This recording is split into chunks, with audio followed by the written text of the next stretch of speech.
પ્રાપ્ત માહિતી અનુસાર સંજેલી તાલુકામાં આવેલ સંજેલી નગરમાં આવેલ બેંક ઓફ બરોડા સંજેલી શાખામાં સંજેલી તાલુકા તેમજ સિંગવડ તાલુકાના ગ્રામ્ય ભીલ આદિવાસી સમાજના લોકો નાણાકીય લેવડ દેવડ માટે બેંક ઓફ બરોડામાં આવવું પડતું હોય છે। ત્યારે સરકારની વિવિધ પ્રકારની યોજનાનો લાભ લેવા કેવાયસી દરેક અકાઉન્ટ ખાતેદારને કરવાનું થવાથી ભારે લાઇનમાં ભીડ જોવા મળે છે। અલગ અલગ બહાના કાઢી હિન્દી ભાષા બોલતા હોય છે, જેમાં આપણા આદિવાસી સમાજના લોકોને સમજણ પડતી નથી।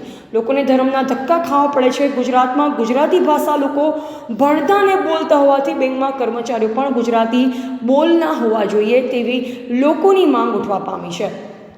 બેંકમાં લોકો દૂર દૂરથી ગરમીમાં આવે છે। બેંક બહાર છાંયડો તેમજ પંખાની સુવિધા નથી। લોકો 10 વાગ્યાથી 5 સુધી ભારે ગરમીમાં બેસી રહે છે। બેંકના કર્મચારીઓ યોગ્ય માર્ગદર્શન કે સલાહ સૂચન આપતા નથી। કલાકો સુધી પડે પગે રહેવું પડતું હોય છે। આ ગંભીર મુશ્કેલીનો સામનો કરવો પડે છે।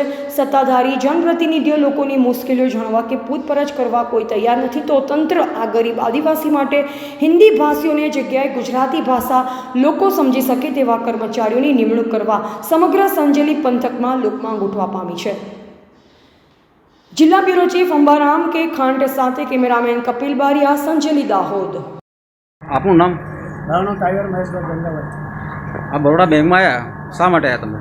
હું કેવાયસી કરવા માટે। કેવાયસીમાં કેટલા વાગ્યા આવ્યા? હું 10:30 વાગ્યાનો આવ્યો। 10:30 વાગ્યા। અત્યારે કેટલા વાગ્યા? અત્યારે 1:30 વાગ્યા તો અહીંયા કોઈ હાજર નથી અને કેવાયસીનું કામ થતું નથી। બરોબર। મારા જેવી મારી પાછળની પબ્લિક 100 થી 150 માણસો અહીંયા તમે એને જોઈ શકો છો કે 100 થી 150 માણસો બીજા બહેનો ઊભા છે, ઉંમરલાયક બહેનો છે, કાકા છે, કાકીઓ છે।